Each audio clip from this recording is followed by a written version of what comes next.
এই শোনো না, আমাদের অন্ধবিশ্বাস চ্যানেলটি যারা এখনো সাবস্ক্রাইব করেননি, প্লিজ সাবস্ক্রাইব করে দাও। আর অল্প কিছু সাবস্ক্রাইবার হলে 1,00,000 পরিবার হবে। সবাই প্লিজ সাবস্ক্রাইব এবং বেশি বেশি শেয়ার করে দাও প্লিজ। সকাল থেকেই মিতু একের পর এক ফোন করে যাচ্ছে কোহিনূরকে আজ ভার্সিটি যেতে হবে। কোহিনূর ভেবেছিল আহিয়ান তাকে নিয়ে যাবে, মনে মনে প্ল্যান করে রেখেছিল আজকে সারাদিন দুজনে ঘুরবে, রেস্টুরেন্টে গিয়ে একসাথে খাবে। কিন্তু তার ভাবনায় এক বালতি পানি ঢেলে দিয়েছে আহিয়ান। আহিয়ানের অফিসে গুরুত্বপূর্ণ কাজ আছে, তাই নিয়ে যেতে পারবে না। আফজাল খান নিজেই নিয়ে এসেছেন মেয়েকে। মিতু আগে থেকে তার জন্য অপেক্ষা করছিল। মিতুকে দেখা মাত্রই কোহিনূরের মুখে হাসি ফুটেছে, দৌড়ে গিয়ে জড়িয়ে ধরেছে প্রিয় বান্ধবীকে। মিতু আর কোহিনূর গল্প করতে করতে ইউনিভার্সিটি গেট পেরিয়ে ক্লাসের উদ্দেশ্যে হাঁটা লাগালো। তাদের কিছু গুরুত্বপূর্ণ কাজ আছে। ক্লাসের সামনে যেতেই জিহাদ ছেলেটার সাথে দেখা হয়। কোহিনূর আর মিতুর সাথে কথা বলে জিহাদ এমনিতেই সিনিয়র, আবার নতুন আত্মীয়, এই ভেবে কোহিনূর কথা বলেছিল। কথা বলার মাঝেই মিতু বারবার খেয়াল করছিল জিহাদ ছেলেটা কেমন ড্যাব ড্যাব করে তাকিয়ে আছে কোহিনূরের দিকে। জিহাদের হাবভাব মিতুর কাছে ভালো ঠেকছে না, তাই এক প্রকার টেনে টুনে কোহিনূরকে নিয়ে চলে গেছে অন্যদিকে। সূর্যের প্রখর তেজ, চারপাশে গরম পড়ছে খুব। এই গরমে মানুষজনের টিকে থাকা দায়। ভার্সিটির সব কাজ শেষ করে গেটের সামনে দাঁড়িয়ে আছে মিতু আর কোহিনূর। গরমের কারণে দুজনেরই নাজেহাল অবস্থা। ক্লাস নেই, তবে এক্সামের ব্যাপারে জানতেই এসেছিল। এখন মনে হচ্ছে এই গরমের মধ্যে না আসলেই ভালো হতো। রাস্তার ঠিক বিপরীত পাশে একটা ক্যাফে আছে, দুই বান্ধবী মিলে ঠিক করেছে সেখানে গিয়ে ঠান্ডা কিছু খাবে। এই গরমের মধ্যে ঠান্ডা কিছু খেলেই ভালো হবে। ক্যাফের দরজাটার কাচের হওয়ায় বাহির থেকে ভেতরের সব কিছুই দেখা যায়। সাদা রঙের শার্ট পরা লম্বা চওড়া একটা ছেলে দাঁড়িয়ে আছে, যাকে পুরোপুরিভাবে দেখা যাচ্ছে না।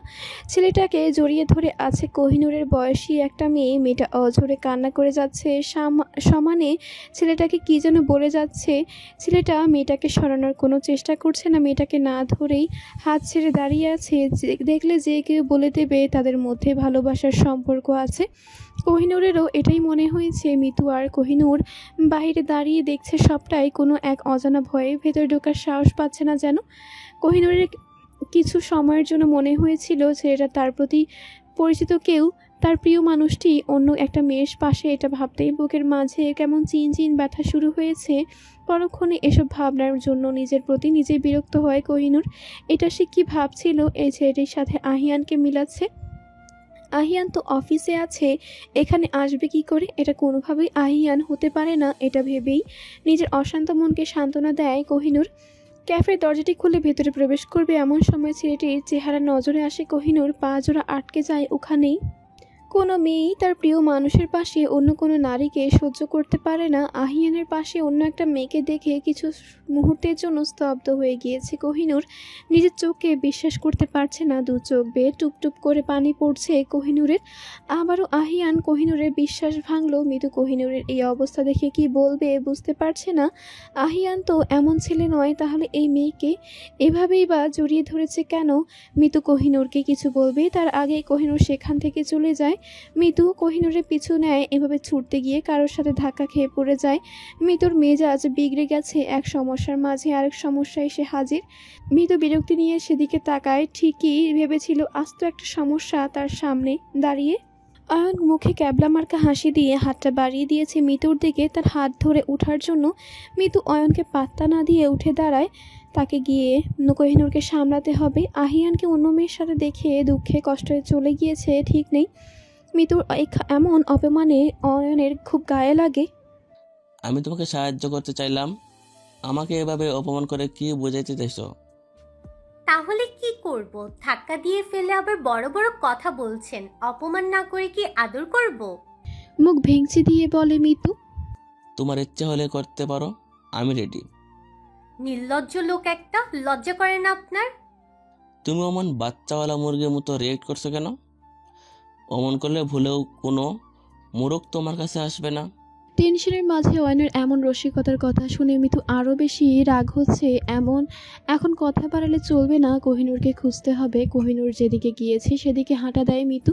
সে জানে কোহিনূর এখন কোথায় যেতে পারে। অয়ন আবার মিতুকে বিরক্ত করার জন্য তার সামনে চলে আসে। কি চাই আপনার? সামনে থেকে সরুন বলছি, আমার এখন মজা করার মুড নেই। তোমাকে কালকে পেঁচা বলেছিলাম বলে তুমি কি খুব রাগ করেছো? তোমার জন্য আমি অনেক কষ্টে সুন্দরী লাড়কি ওই গানটা মুখস্থ করেছি। যদিও তুমি সুন্দর না, তবুও 2 লাইন শুনে যাও, তাহলে আমারও একটু শিল্পী শিল্পী ফিল হবে। মিতু এবার চরমভাবে রেগে গেছে, তার চোখ মুখ কুঁচকে তাকিয়ে আছে অয়নের দিকে। একেই তো তার বন্ধুর জন্য কোহিনূর কষ্ট পেয়েছে, তার উপর আবার খুঁজতে যাচ্ছে, সেখানেও বাধা দিচ্ছে। আপনি কি জানেন আপনার বন্ধুর জন্য কোহিনূর বেচারি কতটা কষ্ট পেয়েছে? কান্না করতে করতে চলে গিয়েছে। আমি তো ওকে খুঁজতেই যাচ্ছিলাম। আপনি এভাবে বাধা দিচ্ছেন কেন? কথাগুলো চিল্লিয়ে বলেছে মিতু। মিতু কথাগুলো এমনভাবে বলেছে 100 হাত দূর থেকেও মানুষ শুনতে পাবে।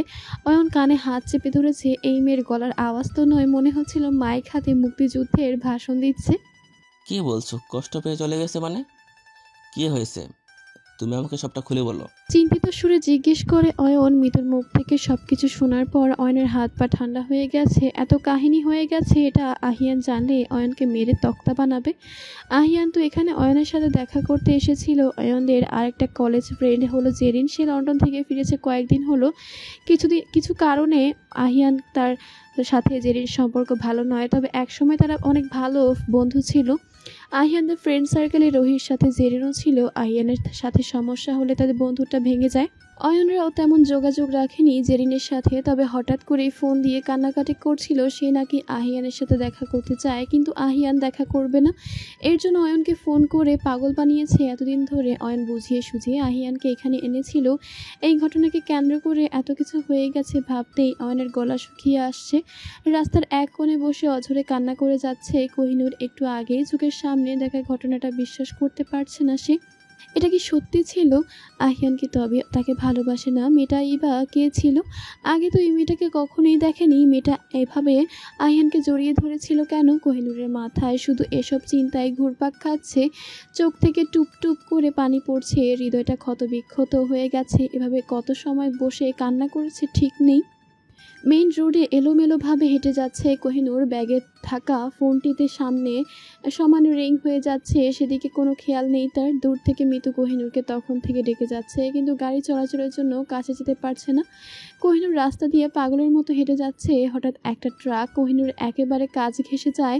ট্রাকের ধাক্কায় সিটকে কয়েক হাত দূরে সরে যায় কোহিনূর। সাথে সাথেই মিতু চিৎকার দিয়ে উঠেছে। আহিয়ান আর অয়ন কোহিনূরকে খুঁজতে খুঁজতে মিতুর পিছু পিছু আসছিল। এভাবে চিৎকার করতে দেখে চিন্তিত হয়। মিতুর কাছে এসে দুজনেই সামনে তাকিয়ে দেখতে পায় লোকজন জড়ো হয়েছে। আহিয়ানের বুকটা কেঁপে ওঠে। কি হয়েছে দেখার জন্য সেখানে যায়। চোখের সামনে কোহিনূরের রক্তে মাখা ঢেউটা পড়ে থাকতে দেখে আহিয়ান যেন পাগল হয়ে গেছে। দৌড়ে গিয়ে জাপটে ধরেছে কোহিনূরকে, কোলে করে গাড়িতে নিয়ে তুলেছে। তখনই অয়ন গাড়ি ড্রাইভ করছে। পাশে বসে মিতু কোহিনূরের মাথাটা আহিয়ানের বুকে শক্ত করে জড়িয়ে ধরে রেখেছে তাকে। কোহিনূরের রক্তে আহিয়ানের সাদা শার্টটা লাল হয়ে আছে। এসব দেখে মিতুর মনে মনে খুব রাগ হচ্ছে। তার জন্যই তো এত কিছু হলো, এখন আবার আদর দেখাচ্ছে। আহিয়ানকে তো কিছু বলতে পারছে না। ইচ্ছে করছে এই অয়নকে গিলে খেতে। যত নষ্টের মূল এই অয়ন। মিতু ভ্রু কুচকে তাকিয়ে আছে অয়নের দিকে। মিতুর এই রাক্ষসী মার্কার লোক দেখে অয়নের গলা শুকিয়ে মনে হচ্ছে সুযোগ পেলে এই মেয়ে তাকে গরম পানিতে ফেলে তেল মশলা ছাড়াই সিদ্ধ করে খাবে। কোহিনূরকে এনে হসপিটালে ভর্তি করা হয়। মাথায় আর হাতে পায়ে ভালোভাবে চোট পেয়েছে। একটুর জন্য শেষ রক্ষা হয়েছে বললেই হয়। আহিয়ান পাগলের মতো এদিক সেদিক ঘুরছে। তার জন্য কোহিনূরের এই অবস্থা হয়েছে ভাবলেই নিজেকে মেরে ফেলতে ইচ্ছে করছে। কোনোভাবে শান্ত হয়ে বসে থাকতে পারছে না আহিয়ান। একবার কোহিনূরের কেবিনের সামনে যাচ্ছে তো আরেকবার হাসপাতালে করিডোরে পায়চারি করছে। আবার উন্মাদের মতন নিজেই নিজেকে আঘাত করছে। অয়ন শত চেষ্টা করেও আটকে রাখতে পারছে না। দেয়ালে এতবার ঘুষি দিয়ে মেরেছে যে হাত থেকে গলগলিয়ে রক্ত পড়ছে। আবার নাকি ট্রিটমেন্টও করাবে না। অয়নের নিজেকে অপরাধী মনে হচ্ছে। আহিয়ানকে জোর করে এখানে না আনতো এত কিছু হতো না। মিতু এক কর্নারে দাঁড়িয়ে শুধুই এসব দেখে যাচ্ছে। আহিয়ানের কোহিনূরের জন্য এমন অস্থিরতা দেখে তার মনে হচ্ছে আহিয়ানের মেয়েটির সাথে কোনো সম্পর্ক নেই। কোহিনূর ভুল বুঝেছে, কিন্তু এসব নিয়ে ভাবতে পারছে না। কোহিনূরের জন্য তারও কম কষ্ট হচ্ছে না। কোহিনূর অ্যাক্সিডেন্ট করেছে এই খবর পেয়েই হন্তদন্ত হয়ে ছুটে এসেছেন আফজাল খান, সাথে তার ভাইরাও আর আনায়া নাহিদও এসেছে। আফজাল খান মেয়ের এই অবস্থা দেখে কান্না করে দিয়েছেন। তিনি বুঝতে পারছেন না মেয়েকে তিনি ভালো রেখে গেলেন। ফোনেও কথা হলো, এর মধ্যেই এমন অঘটন কিভাবে ঘটলো। চিন্তায় চিন্তায় আফজাল খানের মাথা নষ্ট হয়ে যাচ্ছে। একমাত্র মেয়ের কিছু হয়ে গেলে তিনি বাঁচবেন কি নিয়ে? আহিয়ান কোনো কথা বলছেন না, চুপচাপ বসে আছে। হাতের কাটা স্থান থেকে রক্ত পড়তে পড়তে শুকিয়ে গেছে। ছেলের এমন বিধ্বস্ত অবস্থা দেখে আনোয়ার খানের ভেতরটা কেঁপে উঠেছে। আহিয়ান এত বড় হয়েছে কিন্তু কখনো তাকে এই অবস্থায় দেখেনি। আনোয়ার খান ছেলের পাশে গিয়ে বসে তার কাঁধে হাত রাখলেন, মুখে হাসি ফুটিয়ে ছেলেকে সান্ত্বনা দিলেন। তার নিজেরও খারাপ লাগছে, তবে এই অবস্থায় ছেলেকে সান্ত্বনা দেওয়াটাই বাবা হিসেবে তার দায়িত্ব। কিছু হবে না বাবা, এভাবে নিজের ক্ষতি করলে চলবে না, তোমাকেই তো তাকে সামলাতে হবে।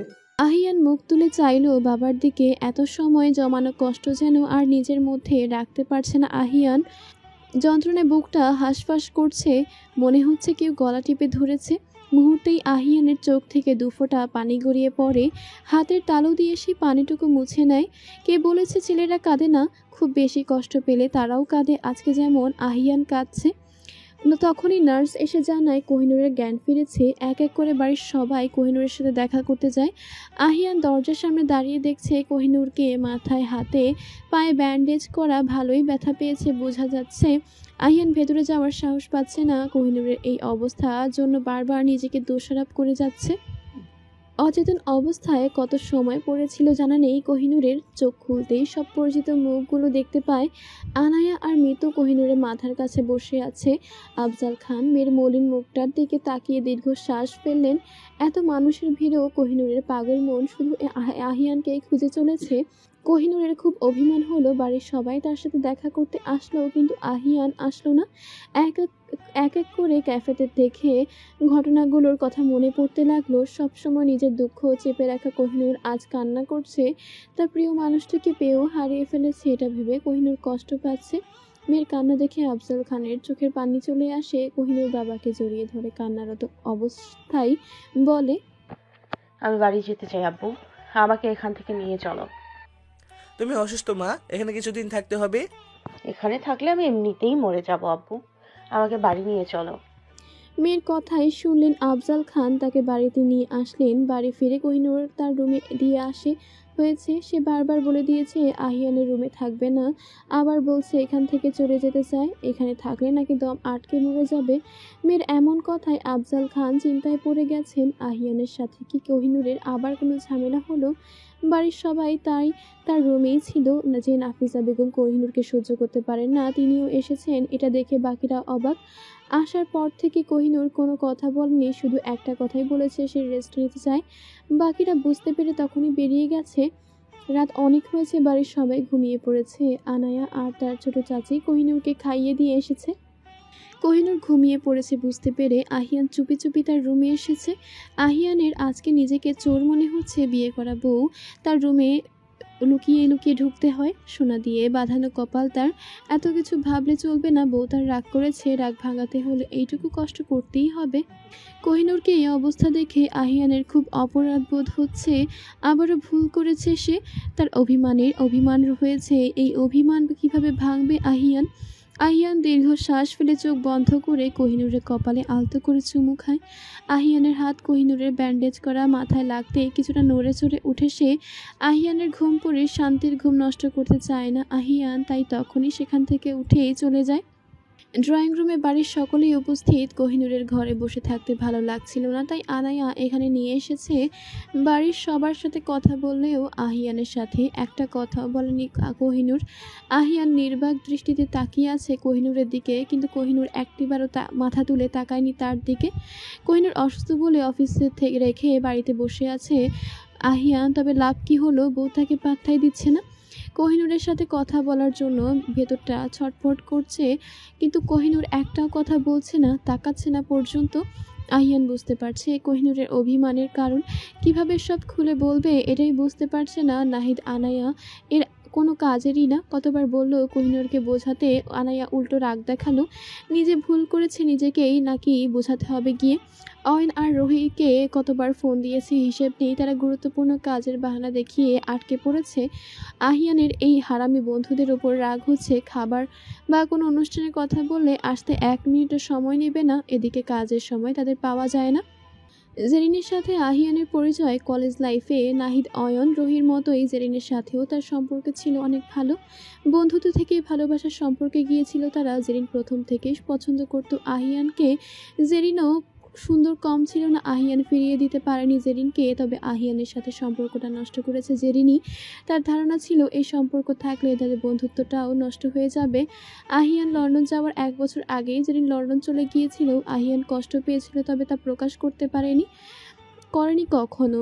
এরপরই আহিয়ানের অন্ধকার জীবনে এক ফালি রোদ্দুর হয়ে কোহিনূর আসে। কোহিনূরের চালচলন, কথাবার্তা সবকিছুই আহিয়ানকে মুগ্ধ করত, তবে সাহস হয়ে ওঠেনি বলার। সে চায়নি কোহিনূরকে সুন্দর জীবনের সাথে নিজেকে জড়াতে। মনের মধ্যে অজানা ভয় ছিল, যদি কোহিনূর তার অতীত জানলে তাকে ফিরিয়ে দেয়। এর জন্যই তো এত কাছে পেয়েও কোহিনূরকে আপন করে নিতে পারেনি আহিয়ান। একটু একটু করে নিজেকে তৈরি করেছিল, আবার ফিরে এসেছিল কোহিনূরের কাছে। হঠাৎ করেই যে আবার পুরনো অতীত তার সামনে চলে আসবে, এই কথা কখনোই ভাবেনি। কোহিনূরের মনে তার জন্য একটু একটু গড়ে তোলা বিশ্বাস, ভালোবাসা সব কালবৈশাখী ঝড়ের মতো এক নিমিষেই শেষ হয়ে যাবে, এটা আহিয়ানের কল্পনাতেও ছিল না। কোহিনূর অনেকটা সুস্থ হয়েছে, তবে মাথায় আঘাত বেশি লাগায় ব্যান্ডেজটাও রয়ে গেছে। আহিয়ানের রুমের সামনে এসে দাঁড়িয়ে আছে কোহিনূর। ভেতরে যাবে কি না এটাই ভাবছে। 2 দিন হলো এইসব ব্যান্ডেজের কারণে গোসল করতে পারছে না। শরীর থেকে মনে হচ্ছে দুর্গন্ধ বেরোচ্ছে। একই জামা 2 দিন পরে আছে, ভালো লাগছে না এখন। গোসল না করলে তাকে জাদুঘরে রেখে আসতে হবে, এমন অবস্থা। গোসল করবে কিন্তু জামা কাপড় সব আহিয়ানের রুমে। আনায়াকে অনেকবার ডেকেছে, তবে সাড়া পায়নি। এটা নিজেই এসেছে। দরজার সামনে এসে উকি ঝুঁকি মেরে দেখছে আহিয়ান রুমে নেই, তাই বিসমিল্লাহ বলে ঢুকে পড়েছে। ওয়াশরুমের দরজা বন্ধ, পানি পড়ার আওয়াজ হচ্ছে। আহিয়ান তার মানে ওয়াশরুমেই আছে। যাক, ভালোই হয়েছে, আহিয়ান বের হওয়ার আগেই সে চলে যাবে। এই জন্মে আহিয়ানের মুখোমুখি হতে চায় না কোহিনূর। রুমে ঢুকতেই বিছানার ওপরে রাখা আহিয়ানের ফোনের রিংটোন কানে আসলো। একের পর এক কল আসছে, তবে সেদিকে তেমন দৃষ্টিপাত না করে কাভার্ডের কাছে গেল কোহিনূর। জামা কাপড় হাতে নিয়ে দরজার সামনে গিয়ে আবার ফিরে আসলো। মনে কৌতূহল জাগলো, আহিয়ানের ফোনে একের পর এক কে কল করছে, দেখবে হয়তো কোনো জরুরি কাজ আছে, তাই এতবার ফোন করছে এই ভেবে ফোনটা হাতে নেয় কোহিনূর। ফোনের স্ক্রিনের একটা আননোন নাম্বার ভেসে উঠে, কোনো কিছু না ভেবেই কলটা রিসিভ করে নেয়। ফোনের ওপাশ থেকে একটা মেলি কণ্ঠস্বর ভেসে আসে। কেউ উদ্বিগ্ন হয়ে বারবার আহিয়ানকে ডেকে যাচ্ছে। আহিয়ান, তুমি কি শুনতে পাচ্ছ? কথা বলছো না কেন? আমার সাথে আরেকটিবার দেখা করো। তোমার কি মনে নেই আমাদের পুরনো সম্পর্কের কথা? আমরা আমাদের বিয়ে নিয়ে কত প্ল্যান করেছিলাম, তুমি সব ভুলে গেছো? কোনো সাড়া না পেয়ে মেয়েটি পাগলের মতো আহিয়ানকে ডেকে যাচ্ছে। এটুকু শুনেই কোহিনূরের হাত থেকে ধপ করে ফোনটা মাটিতে পড়ে গেছে। অন্য একটা মেয়ের মুখে নিজের ভালোবাসার মানুষটির নাম শুনে বুকের ভেতর যেন আগুন জ্বলছে তার। কোহিনূরের মনে হচ্ছে কেউ তার গলা টিপে দম বন্ধ করে রেখেছে, আর কিছু সময় গেলেই মরে যাবে। এবার আর অভিমান হচ্ছে না, খুব রাগ হচ্ছে আহিয়ানের ওপর। মাথার মধ্যে বারবার ঘুরছে পুরনো সম্পর্ক মানে আহিয়ানের সাথে কি এই মেয়ের আগে থেকে সম্পর্ক ছিল? তাহলে এত ভালোবাসা দেখানো, সারপ্রাইজ দেওয়া, এগুলো কি নাটক ছিল? আহিয়ান তাকে ঠকিয়েছে। কোহিনূরের চোখের সামনে সবকিছু অন্ধকার ঠেকছে, মনে হচ্ছে এক্ষুনি পড়ে গিয়ে জ্ঞান হারাবে। আহিয়ান সবেমাত্র ওয়াশরুম থেকে বেরিয়েছে। কোহিনূরকে তার রুমে দেখেও অবাক হওয়ার পাশাপাশি খুব খুশিও হয়েছে। কোহিনূর তার মানে মন গলেছে। এবার আহিয়ান তাকে বুঝিয়ে বলতে পারবে। ওই দিন কোহিনূরের দেখার ভুল ছিল। আহিয়ান মোটেও মেয়েটিকে জড়িয়ে ধরেনি। আহিয়ানের মনে শুধু কোহিনূরই আছে, অন্য কেউ নেই। আহিয়ান চুপি চুপি গিয়ে কোহিনূরকে পেছন থেকে জড়িয়ে ধরে। আহিয়ান কোহিনূরকে স্পর্শ করেছে বোঝা মাত্রই কোহিনূরের রাগ হতে থাকে। নিজের শরীরের সর্বশক্তি দিয়ে সজোরে ধাক্কা মারে আহিয়ানকে। হঠাৎ এমন ধাক্কা খাওয়ায় আহিয়ান কিছুটা দূরে সরে যায়। কোনো কিছুর সাথে লেগে হাত কিছুটা কেটে গেছে। আহিয়ান হাঁ করে তাকিয়ে আছে কোহিনূরের দিকে। মানুষের অ্যাক্সিডেন্ট করলে শক্তি কমে, আর এই মেয়ের শক্তি বাড়লো কিভাবে? মশার মতো সাইজ নিয়ে এত জোরে ধাক্কা দিল, ভিতরে জিন ভূত ভর করলো নাকি? আহিয়ান ভ্রু কুঁচকে তাকায় কোহিনূরের দিকে। আমাকে মেরে বিধবা হওয়ার খুব শখ জেগেছে দেখছি। আহিয়ানের কথা শুনে কোহিনূরের আরও রাগ হচ্ছে। চোখের সামনে আহিয়ানকে যেন সহ্য করতে পারছে না কোহিনূর। কোনো কথা না বলে বেরিয়ে যেতে চায়। আহিয়ান আবারও কোহিনূরের হাত ধরে টেনে আনে নিজের কাছে। আহিয়ানের স্পর্শে কোহিনূরের আর ভালো লাগে না। ভালো লাগা কাজ করছে না, ঘৃণা হচ্ছে। এই মানুষটি এখন তার কাছে প্রতারক ছাড়া কিছুই না। এই মানুষটি বারবার তার বিশ্বাস ভেঙেছে, ভালোবাসা নিয়ে খেলেছে। কোহিনূরের খুব রাগ হচ্ছে আহিয়ানের প্রতি। যখন তখন এভাবে ছোবেন না আমাকে। ছাড়ুন ছাড়ুন বলছি। তোকে ছোঁয়ার সার্টিফিকেট আমি অনেক আগেই পেয়েছি কুহু। এমন করছিস কেন? আমার কথা শোন, আমি তোকে কিছু বলতে চাই। আমি শুনতে চাই না কোনো কথা। হাতটা ছাড়ুন, না হলে আমি চিৎকার করব। চিৎকার করলেও আমাদের স্বামী স্ত্রীর মাঝখানে কেউ আসবে না। আমার কথা শোন আগে, তারপর যা ইচ্ছে করিস। আহিয়ানের মুখে স্বামী স্ত্রীর সম্পর্কের কথা শুনে কোহিনূরের কেমন হাসি পায়। আহিয়ান হাত ছাড়বে না বুঝতে পেরে কামড় বসিয়ে দেয়। এত জোরে কামড় বসিয়েছে রক্ত বেরিয়ে যাওয়ার উপক্রম। তবে তার এতেও একটুও খারাপ লাগছে না। আহিয়ানের হাত থেকে ছাড়া পেলেই এক মুহূর্ত দেরি না করে গটগট করে বেরিয়ে যায় রুম থেকে। আহিয়ান নির্বাক দৃষ্টিতে কোহিনূরের যাওয়ার দিকে তাকিয়ে আছে। কিভাবে কোহিনূরের রাগ ভাঙাবে, কিভাবে বোঝাবে তার মনে কোহিনূর ছাড়া অন্য কোনো নারী নেই। আহিয়ানের ভাবনার ছেদ পড়ে। ফোনটা আবারও বেজে ওঠে। হাতে নিয়ে জেরিনের নাম্বারটা দেখে বিরক্ত হয় আহিয়ান। সকাল থেকে এই মেয়ে সমানে তাকে ফোন করে যাচ্ছে। ফোনটা কেটে কল লিস্টে ঢুকতেই অবাক হয় আহিয়ান। জেরিনের সাথে 5 মিনিট কথা বলল কখন? সে তো ফোনই তুললো না। তার মানে কোহিনূর কি ফোনটা ধরেছিল? আহিয়ান চোখ বন্ধ করে ধপ করে বসে পড়ে বিছানায়। নিজের মাথার চুল নিজেই খামচে ধরেছে। আবারও ভুল করলো সে।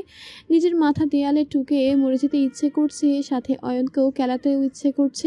যত নষ্টের মূল এই অয়নই জেরিনকে আহিয়ানের নাম্বার দিয়েছিল। কোহিনূর তখন থেকে দরজা বন্ধ করে কান্না করে যাচ্ছে। মাথার মধ্যে একটা কথাই ঘুরপাক কাটছে, আহিয়ান তাকে ঠকিয়েছে, এই বাড়িতে আর থাকবে না সে। আহিয়ানের মুখোমুখি হবে না। আর আহিয়ানকে দেখলে তার ঘৃণা হয়। মনে হয় আহিয়ানের সাথে নিজেকে জড়িয়ে সে চরম ভুল করেছে। তার বাবা বলেছিল সে ঠকবে না, আহিয়ান তাকে ঠকাবে না। আজকে খুব করে বাবাকে বলতে ইচ্ছে করছে, তুমি আমাকে ভুল মানুষের হাতে তুলে দিয়েছিলে আব্বু। সে আমাকে ঠকিয়েছে, আমার বিশ্বাস ভেঙেছে। আফজাল খান অনেক সময় ধরে কোহিনূরের দরজার সামনে দাঁড়িয়ে আছেন, সাথে আহিয়ান আর আনায়াও। তিনি বুঝতে পারছেন না এই মেয়ের হঠাৎ কি হলো। আনায়া চোখ গরম করে বারবার ভাইয়ের দিকে তাকাচ্ছে। আহিয়ান বুঝতে পারছে বোনের তাকানোর মানে, কিন্তু কোনো রিয়েক্ট না করে অবলা প্রাণীর মতো দাঁড়িয়ে আছে। কোহিনূর এত সময় ধরে দরজা খুলছে না দেখে আহিয়ান চিন্তায় পড়ে গেছে। এত ডাকাডাকির পরও দরজা খুলছে না, এটা চিন্তারই কারণ। আহিয়ান দরজা ভাঙতে যাবে এমন সময় কোহিনূর দরজা খুলে। কোহিনূর স্বাভাবিকভাবেই তার বাবার সাথে কথা বলছে। কোহিনূর স্বাভাবিক আছে দেখে আহিয়ান চিন্তামুক্ত হয়।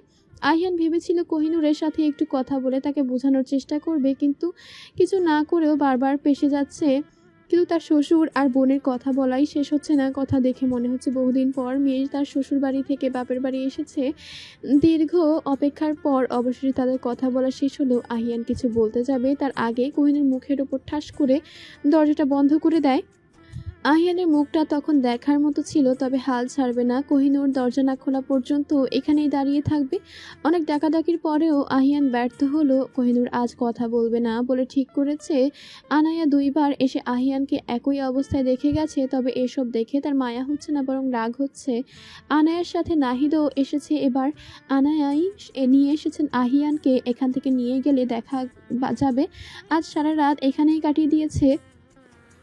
তুই কি আজ সারা রাত এখানে কাটিয়ে দিবি বলে ঠিক করছিস? নাহিদের কণ্ঠ শুনে মুখ তুলে তাকায় আহিয়ান।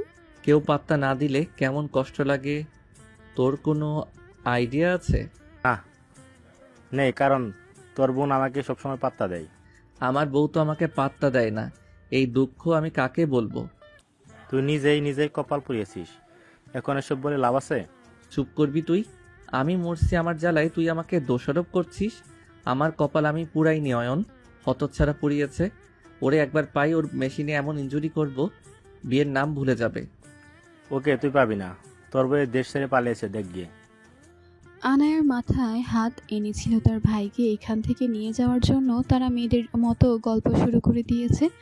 আনায়া নাহিদকে চোখ দিয়ে ইশারা করে। নাহিদ বুঝতে পারে, বুঝিয়ে সুঝিয়ে নিয়ে যায় আহিয়ানকে। রাত প্রায় 12টার কাছাকাছি। কোহিনূরের চোখে ঘুম নেই। পুরো বাড়িতে মানুষের কোনো নড়াচড়া নেই, সবাই হয়তো ঘুমিয়ে পড়েছে। কোহিনূরের আজ নিজের মায়ের কথা খুব মনে পড়ছে। এটা নতুন নয়, যখন খুব বেশি কষ্ট পায় তখনই মায়ের কথা মনে পড়ে। মায়ের কোলে মাথা রেখে কান্না করতে ইচ্ছে করছে। আজ কোহিনূরের নিজেকে খুব অসহায় মনে হচ্ছে। এত কষ্টের সময় সে তার মাকে কাছে পাচ্ছে না। কোহিনূর ছাদে দাঁড়িয়ে এক মনে অন্ধকার আকাশের দিকে তাকিয়ে আছে। কি দেখছে নিজেও জানে না, তবে তার ভালো লাগছে। হঠাৎ কাঁধে কারো স্পর্শ পেয়ে মাথা ঘুরিয়ে তাকায় সেদিকে। আনায়া দাঁড়িয়ে আছে। এত রাতে এখানে কি করছো আনায়া আপু? পানি নিতে এসেছিলাম। তোকে এত রাতে ছাদে আসতে দেখে আমিও আসলাম। তুই তো এমনিতেও আসিস না, এত রাতেই আসতে দেখে আমি ভাবলাম কিছু হয়েছে। কিছুই হয়নি আনায়া আপু। মলিন হেসে বলল কোহিনূর। কোহিনূরের হাসির উত্তরে আনায়াও হাসলো। কোহিনূরের হাত ধরে বলল, কষ্টের কথা বললে মন হালকা হয় কহিন। আমি বুঝতে পারছি তোর কষ্ট হচ্ছে, কারণটাও আমার অজানা নয়। আমি বলেছি না ভাইয়া কোনো ভুল নেই। ভাইয়া অবশ্যই ভুল হয়েছে, তোকে সবটা জানানো উচিত ছিল। আনায়ার কথা পুরোপুরি শেষ হওয়ার আগেই কোহিনূর জবাব দিল, আমি তোমার ভাইয়ের ব্যাপারে কিছু শুনতে চাই না আনায়া আপু। তুই ভাইয়াকে ভুল ভাবছিস কহিন। সবকিছু মিথ্যা হলেও ভাইয়া তোকে মন প্রাণ দিয়ে ভালোবাসে, এটা সত্যি। কোহিনূরের চোখ থেকে টুপটুপ করে পানি গড়িয়ে পড়ছে। চিৎকার দিয়ে কান্না করতে ইচ্ছে করছে তার। বুক ফেটে সব কষ্ট জমানো কান্নারা বেরিয়ে আসতে চাইছে। আনায়া বুঝতে পারে কোহিনূরের কষ্ট, জড়িয়ে ধরে কোহিনূরকে। কোহিনূরও আনায়াকে জড়িয়ে ধরে কান্না করে যাচ্ছে। কান্না করতে করতেই বলে যাচ্ছে, তোমার ভাই আমাকে ঠকিয়েছে আনায়া আপু। সে আমাকে ভালোবাসে না, কোনো দিনও বাসেনি। আনায়া কোহিনূরের মনের অবস্থা বুঝতে পারছে, তাই আপাতত কিছু বোঝাতে চাইছে না। এখন কিছু বোঝাতে গেলে কোহিনূর আরও বেশি উত্তেজিত হয়ে পড়বে।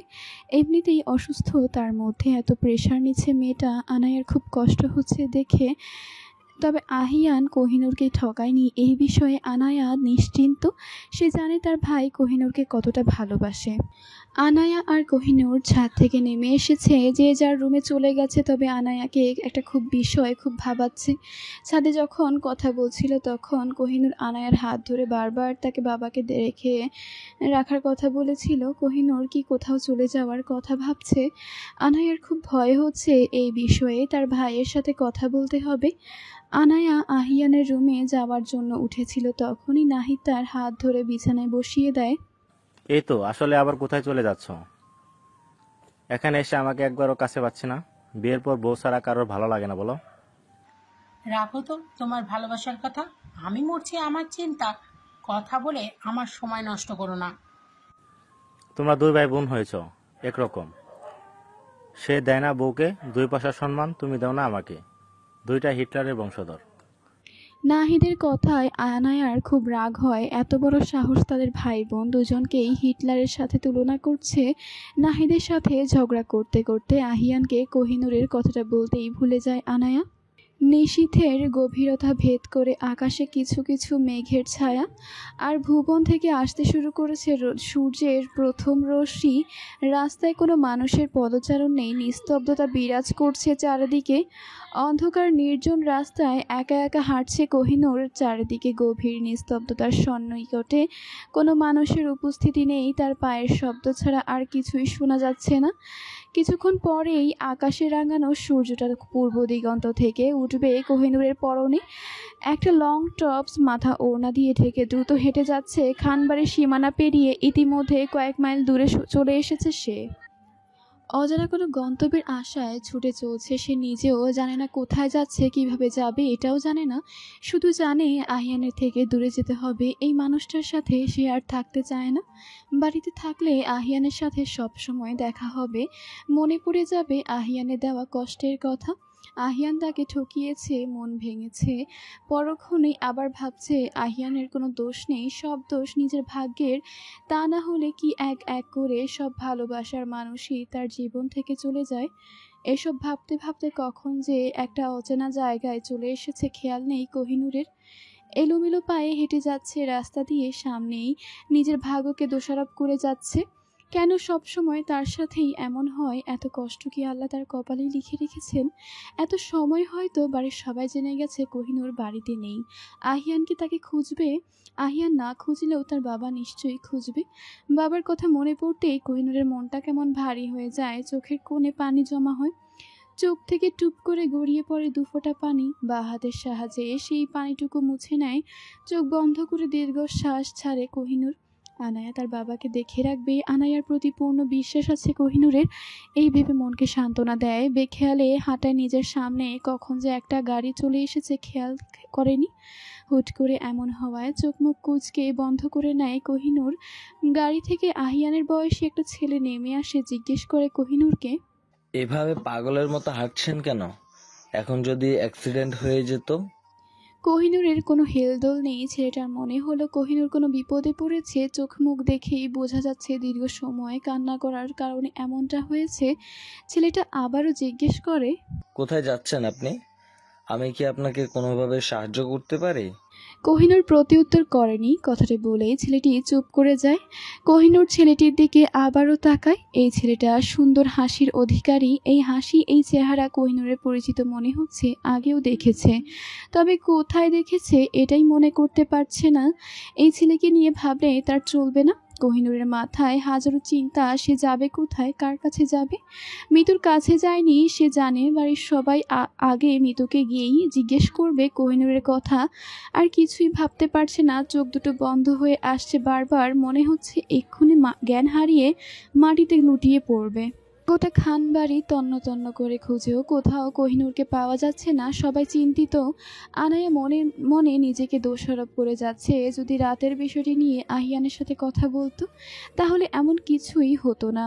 আহিয়ান বারবার কল করে যাচ্ছে কোহিনূরকে, কিন্তু সুইচ অফ বলছে। মেয়ের চিন্তায় আফজাল খানের প্রেশার বেড়ে গিয়েছে। ভালো মতো কথা বলতে পারছেন না, কথা যেন গলায় আটকে যাচ্ছে। ভাইয়ের এমন অবস্থা দেখে আনোয়ার খান কি করবেন বুঝতে পারছেন না।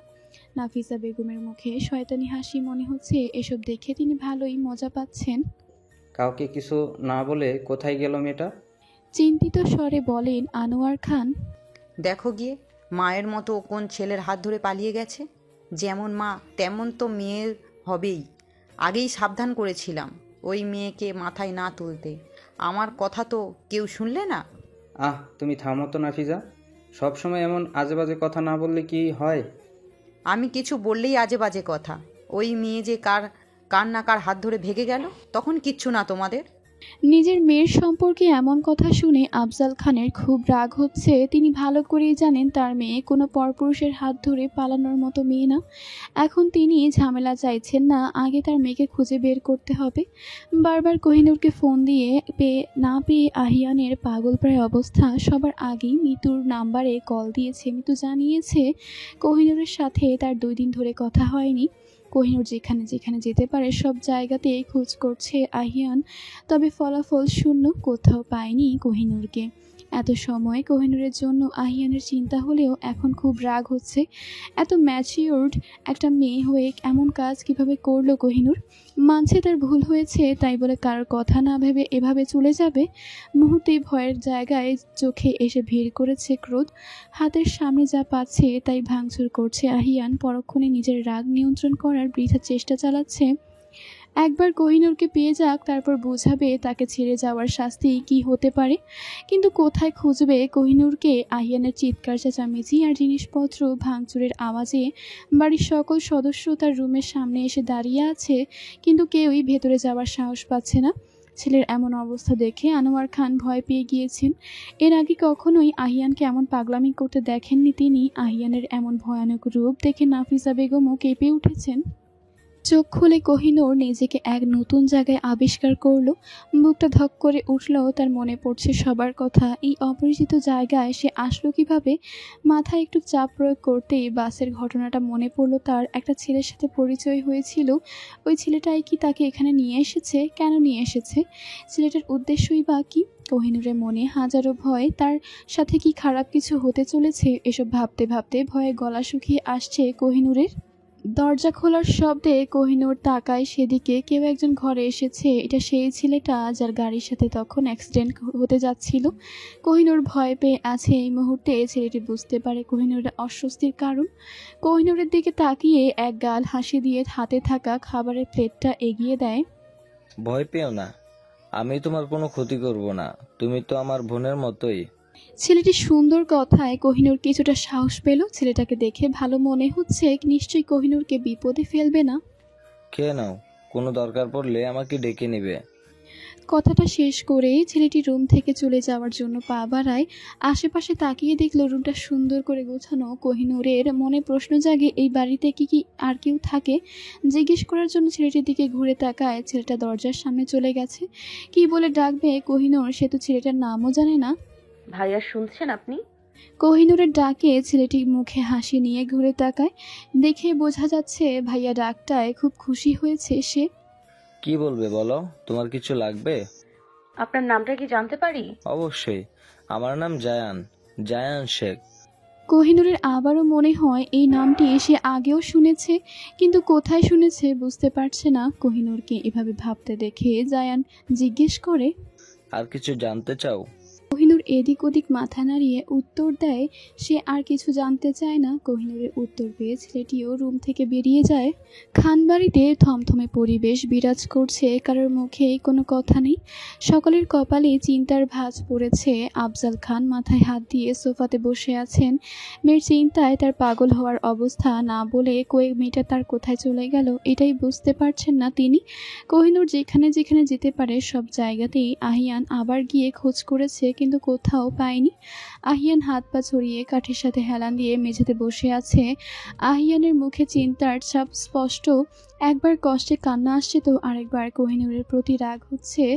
সারা ঘরে জিনিসপত্র ছড়িয়ে ছিটিয়ে পড়ে আছে, কাচের ভাঙা টুকরো হাতে পায়ে ঢুকে রক্ত বের হচ্ছে, সেদিকে তার কোনো খেয়াল নেই। সামনে সমানে বিড়বিড় করে বলে যাচ্ছে, তুই আমাকে ছেড়ে কোথায় গেলি কুহু? আমি কোথায় খুঁজবো তোকে? তোকে ছাড়া আমি ভালো নেই, আমি মরে যাচ্ছি। তুই কি দেখতে পারছিস না? আনায়া আর তার বাবা দরজার সামনে দাঁড়িয়ে সবকিছুই দেখছে। আহিয়ানের এই অবস্থা দেখে আয়না কান্না করে দিয়েছে। সবকিছুর জন্য কোনোভাবে তার নিজেকে দোষী মনে হচ্ছে। ছেলের এমন অবস্থা দেখে আনোয়ার খানের ভেতরটা কষ্টে ফেটে যাচ্ছে। আহিয়ানকে সামলানোর যথেষ্ট চেষ্টা করছেন তিনি।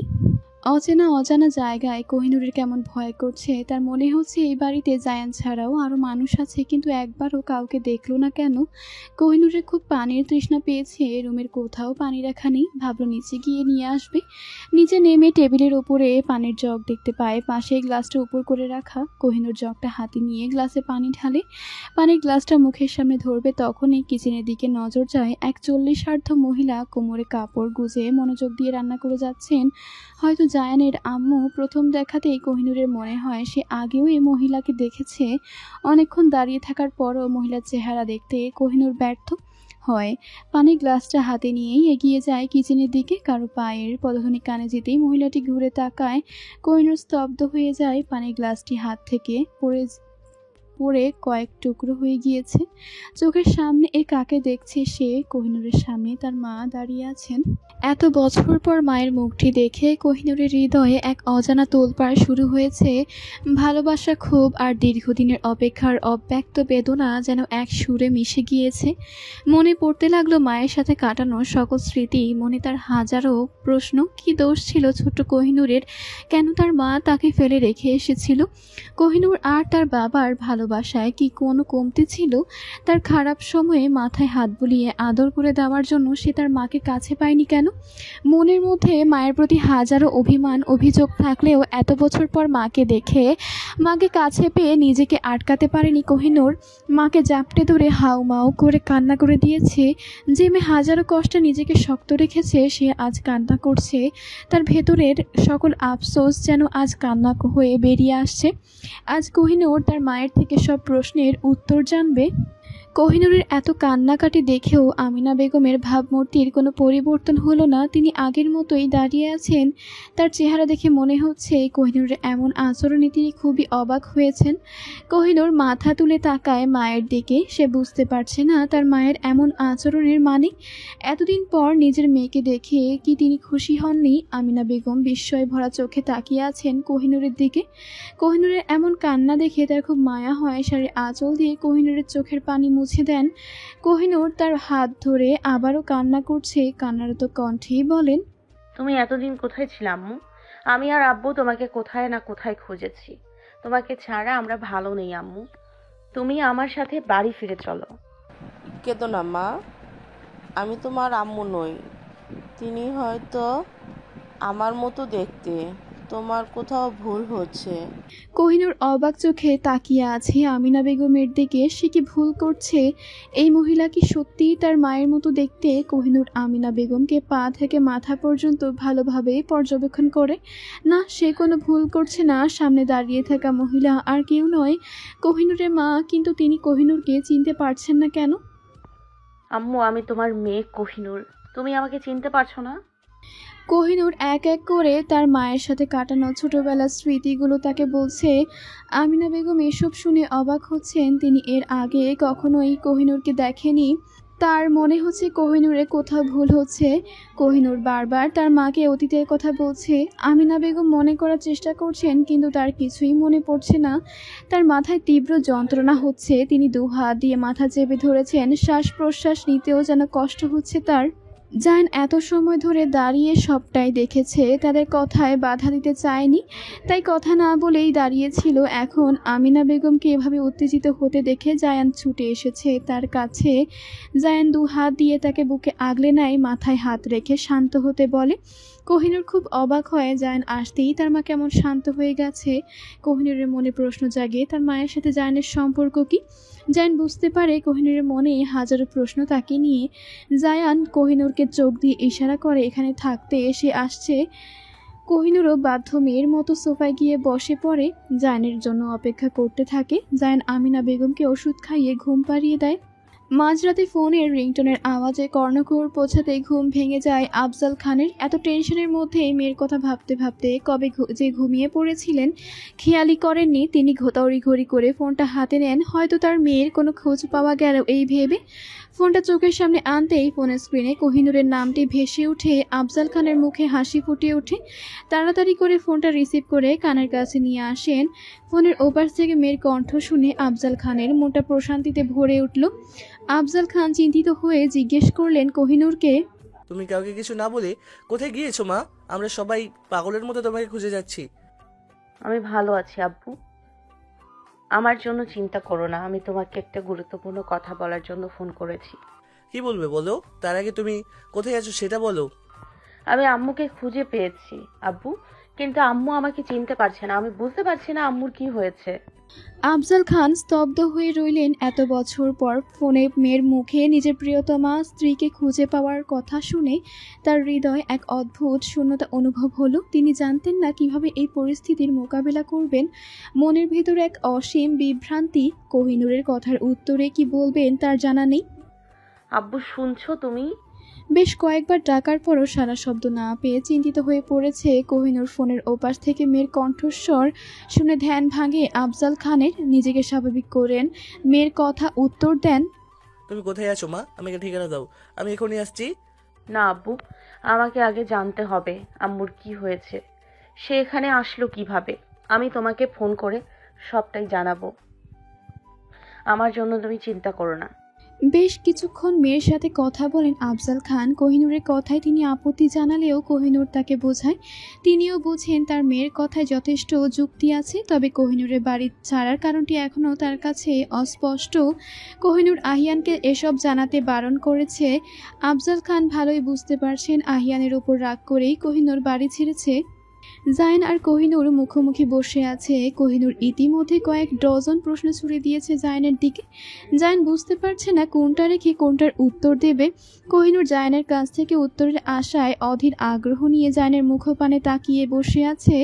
কোহিনূরকে এমন বাচ্চাদের মতো আচরণ করতে দেখে জায়ানের হাসি পায়। নিজেকে স্বাভাবিক করে জায়ান বলতে শুরু করে, তোমার হয়তো আমাকে মনে নেই, তবে আমার তোমাকে মনে আছে। তখন বাসে তোমাকে দেখে আমি চিনতে পেরেছিলাম, তবে শিওর ছিলাম না। তোমাকে হঠাৎ এভাবে সেন্স হারাতে দেখে আমি খুব ভয় পেয়ে গিয়েছিলাম। আমি যেহেতু একজন ডক্টর, তোমাকে চেক করে বুঝতে পেরেছিলাম অতিরিক্ত চিন্তা করার কারণে হয়েছে। অচেনা অজানা জায়গা, তার উপর তুমি একা, তাই আমি ফেলে আসতে পারিনি, সাথে করে নিয়ে এসেছি তোমাকে। আমি তোমাকে চিনেই পেরেছিলাম। তুমি সেই ছোট্ট কোহিনূর যার সাথে আমি ছোটবেলায় খেলা করতাম। তোমাকে দেখেই আমার চোখের সামনে সেই ছোট্ট কোহিনূরের চেহারাটা ভেসে উঠেছিল, তবে আমি শিওর ছিলাম না তুমি সেই কিনা। যখন দেখলাম তুমি ফুফিয়ে ধরে কান্না করে শুরু করেছ, তখনই বুঝলাম তুমি সেই কোহিনূর, আমার ফুফির মেয়ে।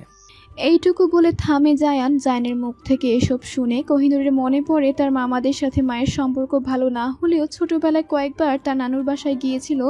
তখন একটা ছেলের সাথে খুব ভাব হয়েছিল, তার একসাথে খেলা করতো তারা। সে ছোট ছেলেটি তার সামনে দাঁড়িয়ে থাকা জায়ান, এর জন্যই জায়ানকে তার এত পরিচিত মনে হচ্ছিল। বারবার মনে হচ্ছিল জায়ানের এই হাসি, এই চেহারা সে আগেও দেখেছে, কিন্তু জায়ান তার মাকে পেল কোথায়?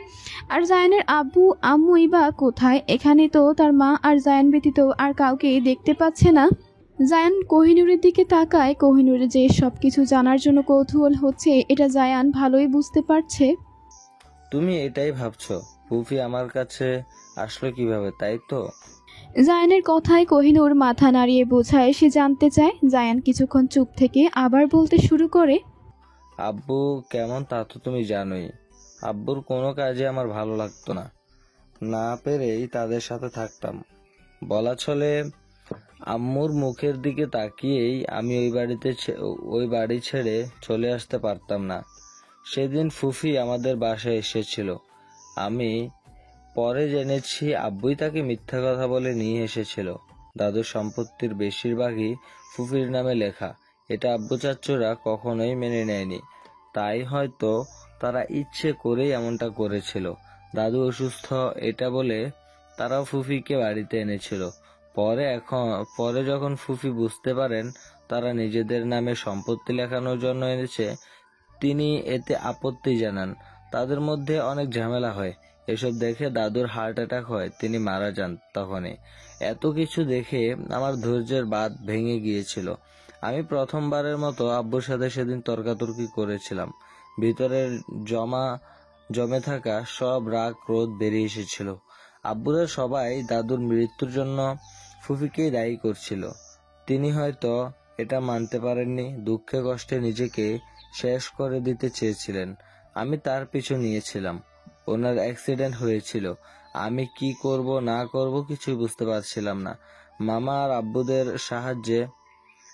আর বন্ধুদের সাহায্যে হসপিটালে নিয়ে আসি। কয়েক মাস চলে যায়, কিন্তু ওনার অবস্থার কোনো উন্নতি হচ্ছিল না। ডাক্তাররা হাল ছেড়ে দিয়েছিলেন, আমি নিজেও। সবাই অবাক করে দিয়ে 6 মাস পর ওনার জ্ঞান ফিরে আসে। কিন্তু দুঃখের বিষয় হলো ওনার পুরনো কিছুই মনে ছিল না। ডাক্তার বলেছিল ওনার মাথায় চাপ প্রয়োগ করলে পুরনো স্মৃতি মনে করাতে চাইলে ক্ষতি হতে পারে। তবুও ফুফি ভালো হয়েছেন, এটা দেখে আমি কতটা খুশি হয়েছিলাম বলে বোঝাতে পারবো না। সেদিনের পর থেকে আমি এখানেই থাকছি।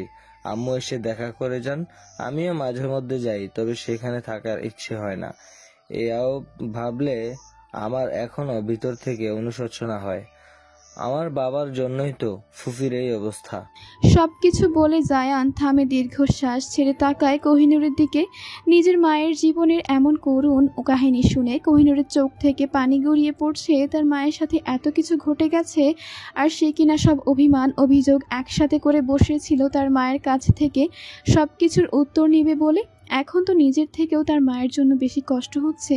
কোহিনূর চোখের পানি মুছে জায়ানের দিকে তাকায়, তাকে জিজ্ঞেস করে, আম্মু সুস্থ হওয়ার পর আপনি আমাদের খোঁজ করেননি কেন?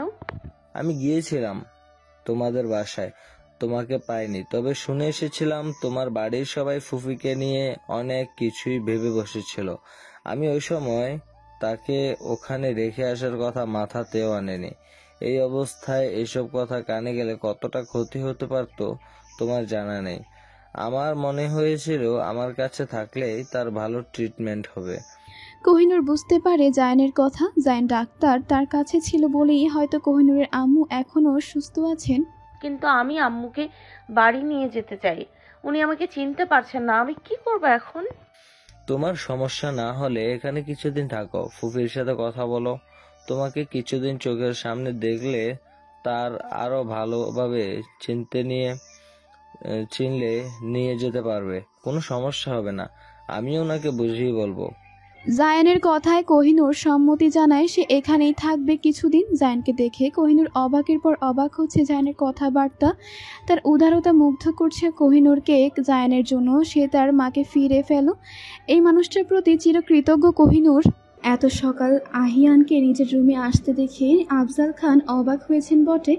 আহিয়ান কখনোই এভাবে ওনার রুমে আসে না কখনো। আহিয়ানের পরনে আগের শার্টটাই আছে, চোখ মুখ ফুলে আছে, একদিনে দুশ্চিন্তাতেই চোখের নিচে কেমন কালশেটে দাগ পড়ে গেছে, সবসময় পরিপাটি করে রাখা চুলগুলো এলোমেলো হয়ে আছে। আহিয়ানের এমন বিধ্বস্ত অবস্থা দেখে আফজাল খানের ভিতরে ভিতরে কষ্ট হচ্ছে, কিন্তু মুখে কিছু বলছেন না। নিজেকে স্বাভাবিক করে আহিয়ানের দিকে তাকিয়ে প্রশ্ন করেন আফজাল খান, তুমি এত সকালে আমার রুমে, কিছু বলবে আমাকে? কুহুর সাথে কালকে আপনার কথা হয়েছে, সে এখন কোথায় আছে আপনি জানেন? আহিয়ানের প্রশ্নে খুবই অবাক হয়েছেন আফজাল খান। মেয়ের সাথে তার কথা হয়েছে এটা আহিয়ান জানলো কি করে? একবার ভাবলেন বলে দিবেন, পরক্ষণে মনে পড়ে গেল কোহিনূর তাকে বারবার বারণ করেছে যাতে আহিয়ানকে সে কোথায় আছে এই বিষয়ে কিছু না জানানো হয়। আহিয়ানের প্রশ্নের উত্তরে আফজাল খান আমতা আমতা করে উত্তর দিলেন, কোথায়?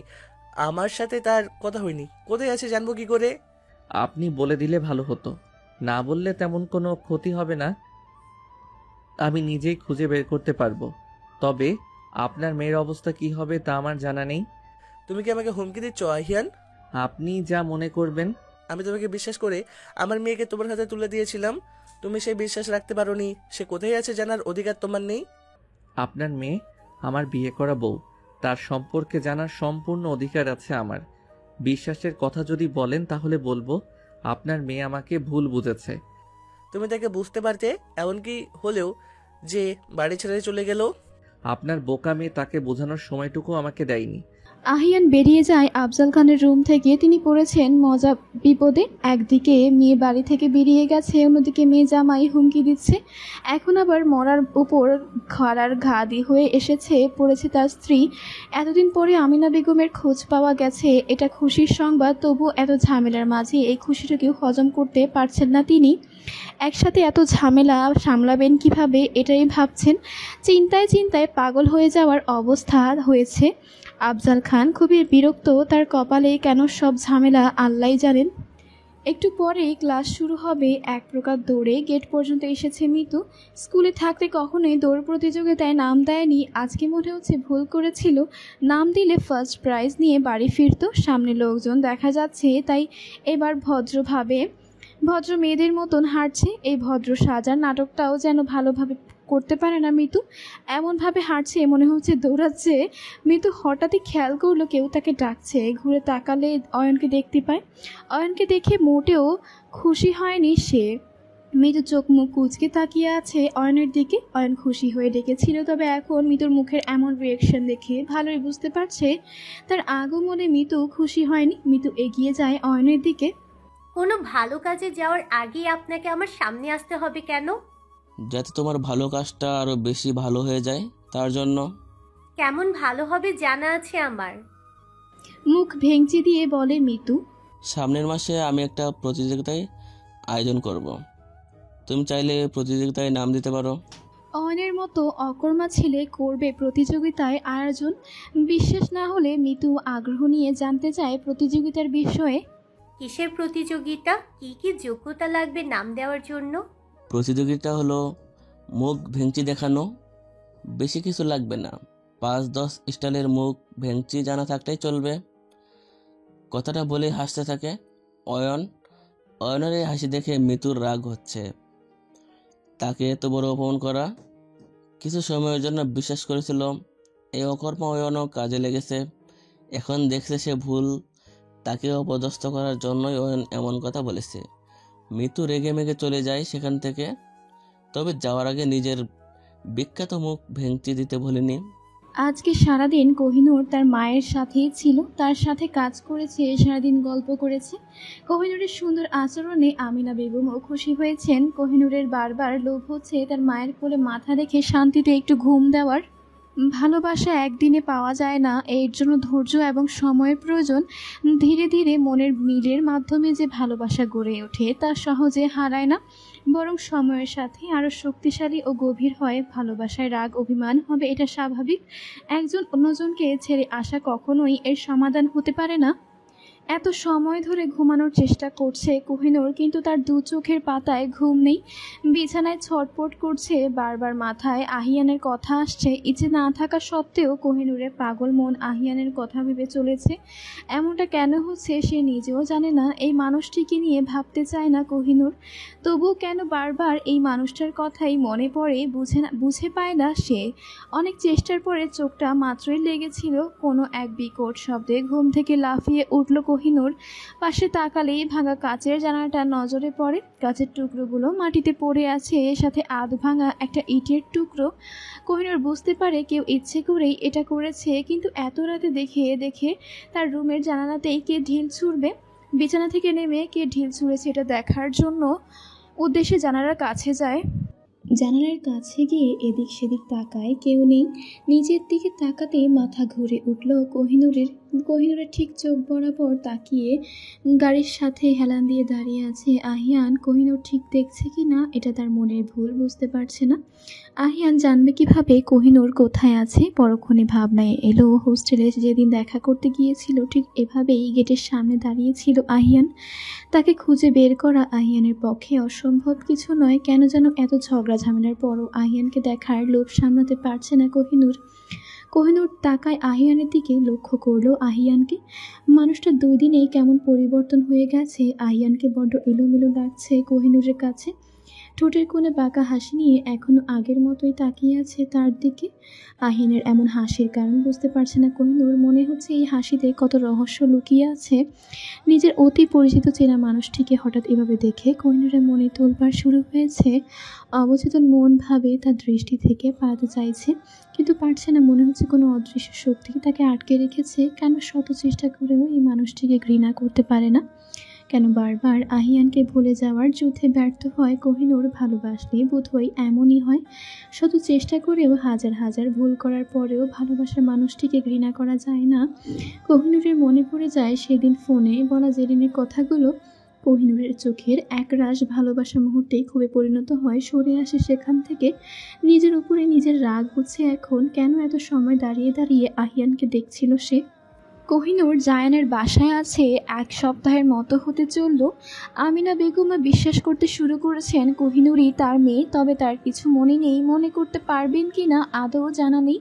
তবে এই কয়েকদিনে কোহিনূর তার মায়ের মন জিতে নিয়েছে। এবার বাড়ি নিয়ে যেতে পারবে এই ভেবে কোহিনূর মনে মনে শান্তি পাচ্ছে। জায়ান ছেলেটাকেও কোহিনূরের অনেক ভালো লেগেছে। তার ভাই না থাকার অভাবটা পূরণ করে দিয়েছে জায়ান। কোহিনূর জানতে পেরেছে জায়ানের একটা বোন ছিল, সে অ্যাক্সিডেন্টে মারা যায়। জায়ান তাকে খুব স্নেহ করত। কোহিনূরকে সেই বোনের জায়গাতেই বসিয়েছে জায়ান। এই 1 সপ্তাহে কোহিনূর একবারের জন্য তার মায়ের কাছ থেকে দূরে সরে নিয়ে সারাদিন সাথে থেকেছে। ছোটবেলার সব কথা এক এক করে তার মাকে বলেছে, কিন্তু আমিনা বেগমের এসব কিছু নতুন মনে হয়েছে, তার আগের কিছুই মনে নেই। কোহিনূরও ঠিক করেছে আর তার মাকে কিছু মনে করাতে চাইবে না। তিনি যেভাবে আছেন সেভাবেই থাকবেন। কোহিনূর এভাবেই তার মাকে আগলে রাখবে আর হারাতে দেবে না। এর মধ্যেই একদিন আফজাল খান এসে মেয়ের সাথে দেখা করে গিয়েছেন। আমিনা বেগমের সাথেও কথা বলেছেন, তবে তার কাছে মানুষটা অপরিচিত। মেয়ের মুখে সব কথা শোনার পর আফজাল খান বুঝতে পেরেছেন আমিনা বেগম শারীরিক অবস্থা তেমন ভালো নয়। এখন পুরনো স্মৃতি মনে না কারণেই ভালো। এতদিন পর স্ত্রীর সাথে দেখা হয়েছে, কিন্তু তিনি তাকে চিনতে পারছেন না। এতে আফজাল খানের মনের কষ্ট নেই। স্ত্রী ভালো আছেন, সুস্থ আছেন, এতেই তিনি খুশি। জায়ানের প্রতি চিরকৃতজ্ঞ কোহিনূর আর তার বাবা। জায়ান হসপিটালে যাওয়ার আগে কোহিনূরকে আর তার ফুপিকে রেডি থাকতে বলেছে। তার কোনো এক ছোটবেলার বন্ধুর বোনের জন্মদিন, সেখানেই নিয়ে যাবে। আমিনা বেগম যাবে না, কোহিনূরের ইচ্ছেও ছিল না, তবে জায়ানের কথা ফেলতে পারবে না, তাই রেডি হচ্ছে। তাছাড়াও মেয়েটাকে একবার দেখতে চায় কোহিনূর। মেয়েটাই জায়ানের পেশেন্ট, তার শরীরে মরণ ব্যাধি বাসা বেঁধেছে। ক্যান্সার হয়েছে মেয়েটির। এতদিন ধরে নাকি চিকিৎসা চলছে, কিন্তু অবস্থার কোনো উন্নতি হচ্ছে না। শুনেছে সে কোহিনূরের বয়সী, এত অল্প বয়সে শরীরে এমন রোগ নিয়ে ঘুরছে মেয়েটা। এটা শুনে কোহিনূরের খুব মায়া হয় মেয়েটার জন্য। কোহিনূর কালো রঙের গাউন জামা পরেছে, তার সাথে ম্যাচিং ওড়নাটা মাথায় দিয়েছে। অল্প সাজগুজু করে রেডি হয়ে বসে আছে, জায়ানের জন্য অপেক্ষা করছে। আমিনা বেগম মেয়েকে দেখে অনেক প্রশংসা করছেন। মায়ের মুখে এত প্রশংসা শুনে কিছুটা লজ্জা পাচ্ছে কোহিনূর। মা মেয়ের কথোপকথন এর মাঝখানে জায়ান এসে উপস্থিত হয়। তোমরা রেডি তো? আম্মু যাবেন না ভাইয়া, আমি রেডি আছি। আপনার জন্য অপেক্ষা করছিলাম। যাওয়া যাক তাহলে। মুচকি হেসে বলে জায়ান। জায়ানের হাসির উত্তরে কোহিনুরও হাসে। মাকে বিদায় জানিয়ে চলে যায় জায়ানের সাথে। ফোনে বারবার আননোন নাম্বার থেকে কল আসায় বিরক্ত হচ্ছে মিতু।